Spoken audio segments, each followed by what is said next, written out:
Salut, je suis ravi de t'accueillir dans ce nouveau podcast. Aujourd'hui, on va parler copywriting et plus particulièrement, on va parler de l'impact du niveau d'intimité de ton audience et l'impact de ce niveau d'intimité sur ton copywriting. Alors, avant de rentrer dans le détail de ce podcast, comme chaque fois, si tu ne l'as toujours pas fait, pense à cliquer sur le lien sur ce bouton s'abonner.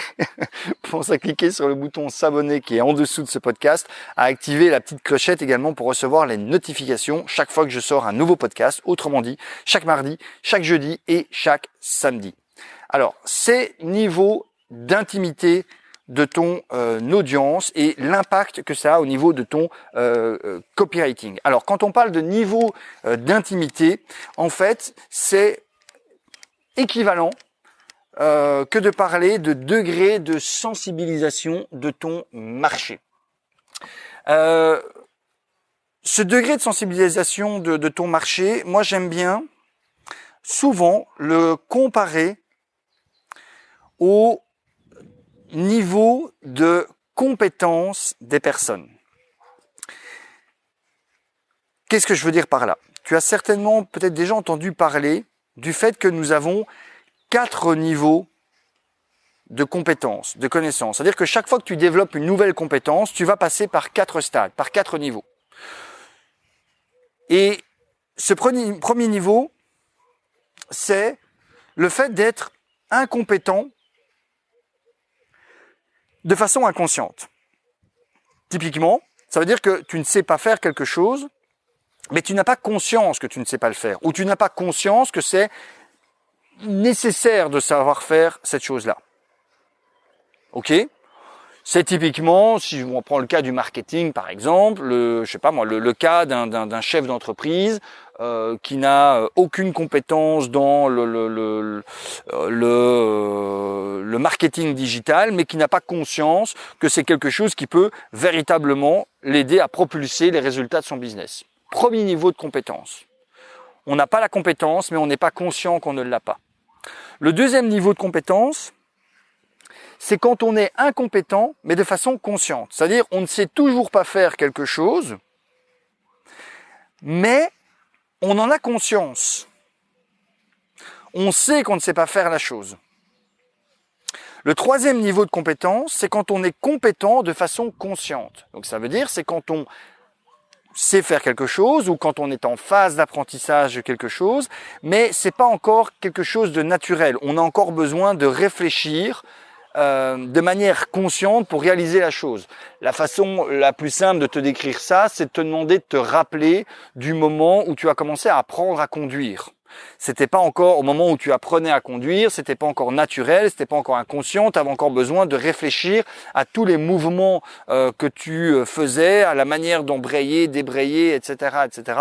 Voilà. Donc tu commençais à apprendre à conduire, mais c'était encore quelque chose qui te demandait beaucoup d'énergie, beaucoup d'attention. Et puis le dernier niveau, tu l'as compris, c'est la compétence, mais inconsciente. Donc c'est quand tu sais faire quelque chose de manière si naturel que tu n'as plus besoin d'y penser. Pareil, réfléchis à toi quand tu es en train de conduire ta voiture maintenant. Tu n'as plus besoin de réfléchir au mouvement que tu fais. Ça vient naturellement. Eh bien, ces niveaux-là, tu peux les rapprocher, tu peux les prendre en considération comme étant les niveaux qui vont impacter ton copywriting, le copywriting que tu vas avoir avec ta cible.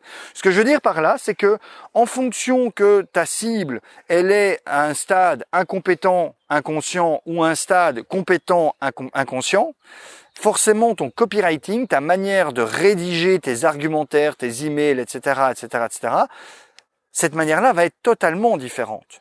Tu ne peux pas parler du même sujet à quelqu'un qui est incompétent inconscient que à quelqu'un qui est compétent inconscient. Si tu lui parles de la même façon, il va avoir une distorsion à un moment donné.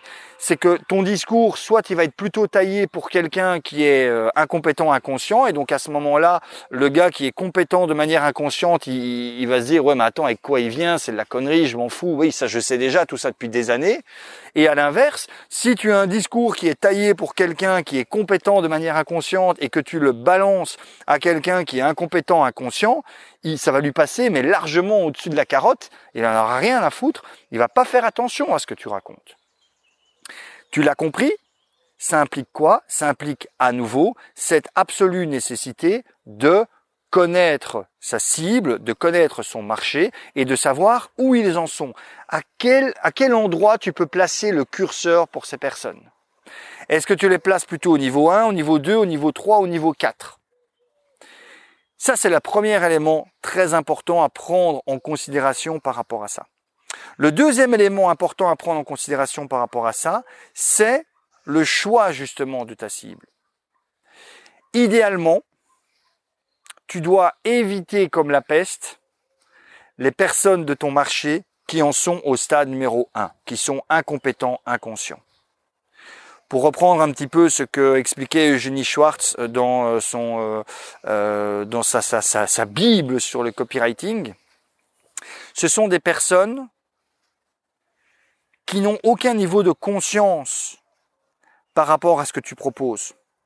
Donc ça veut dire que toi, en tant qu'entrepreneur, marketeur, ton rôle n'est pas de venir créer un besoin chez quelqu'un. Ton rôle n'est pas de venir créer un désir chez quelqu'un. Ça, c'est le mass marketing. Laisse ça aux grandes entreprises, aux multinationales qui ont des millions, voire des milliards de dollars de budget publicitaire.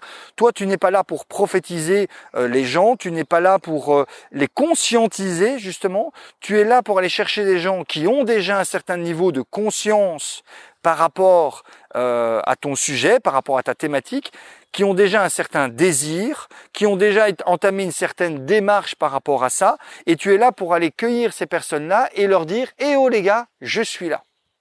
Donc ça veut dire que quelqu'un qui est incompétent, inconscient, ça veut dire qu'il n'a aucun niveau de conscience, il n'est pas conscient que telle chose existe, il n'est pas conscient d'en avoir besoin, il n'est pas conscient, il n'en a même pas le désir, il n'en a ni le besoin ni le désir.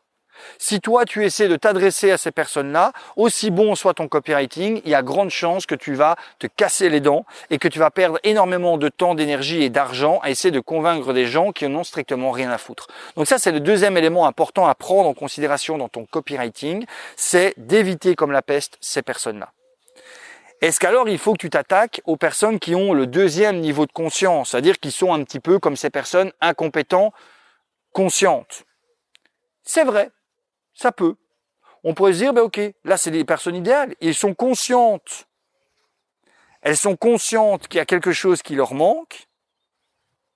Et en plus, elles ne savent pas encore faire. Donc c'est top, c'est les gens que je veux avoir. Là, pour reprendre un petit peu l'image de Eugénie Schwartz, on pourrait se dire que ce sont des personnes qui ont comme niveau de conscience, elles ont conscience qu'elles ont besoin de quelque chose. Mais si elles sont encore incompétentes, c'est parce qu'elles n'ont pas encore un désir suffisamment important par rapport à ça. Parce que si leur désir était suffisamment important, elles ne seraient plus totalement incompétentes. Elles auraient commencé à faire des démarches pour développer leurs connaissances, développer leurs compétences. Donc tu l'as compris, elles seraient passées au niveau 3. Donc les personnes qui en sont à ce deuxième niveau de conscience, oui, pourquoi pas, mais je te dirais que ce n'est pas la cible prioritaire que ton copywriting, que ton marketing d'entrepreneur doit viser. La cible prioritaire de ton copywriting et de ton marketing, tu l'as compris, ce sont les personnes qui en sont au troisième niveau. Pour reprendre l'image de Eugénie Schwartz, les personnes qui en sont au troisième niveau, ce sont des personnes qui ont déjà émis le besoin et le désir d'un changement. Les personnes qui sont compétentes, conscientes, il faut le comprendre comment. C'est-à-dire que ce sont des personnes qui ont compris qu'elles avaient un besoin par rapport à certaines choses dans leur vie personnelle ou professionnelle. Et non seulement elles ont compris qu'elles avaient ce besoin, mais en plus elles ont vraiment nourri ce désir de répondre à ce besoin et elles ont déjà fait des actions dans ce sens. Typiquement, elles ont peut-être déjà acheté des bouquins. Dans le niveau le plus faible, elles ont déjà commencé à regarder peut-être des vidéos, à lire des articles. Elles ont peut-être déjà acheté des formations. Elles ont peut-être déjà suivi des accompagnements. Bref, elles ont déjà fait des micro ou macro-engagements par rapport à ce besoin et elles nourrissent ce désir de combler ce besoin. En gros, elles nourrissent ce désir de passer au quatrième niveau. Elles veulent à tout prix, et j'insiste à tout prix, passer de ce niveau de compétence consciente à ce niveau de compétence inconsciente. C'est leur désir le plus profond.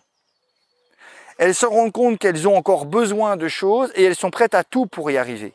Ça doit être ta cible prioritaire. Tu dois, avant tout, trouver des gens qui sont à ce stade de conscience et tu dois avant tout t'adresser à ces personnes de la bonne manière.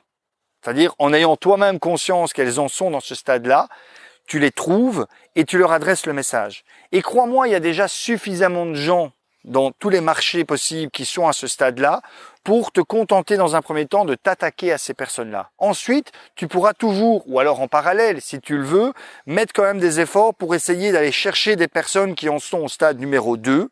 Mais je te dirais que si je devais te donner un pourcentage, voilà, mise 80% de tes efforts de copywriting et de marketing sur les gens qui en sont au stade 3, en leur amenant des choses qui viennent leur promettre la possibilité de passer au stade 4 et nourris les 20% d'efforts qu'il te reste pour les personnes qui en sont au stade 2.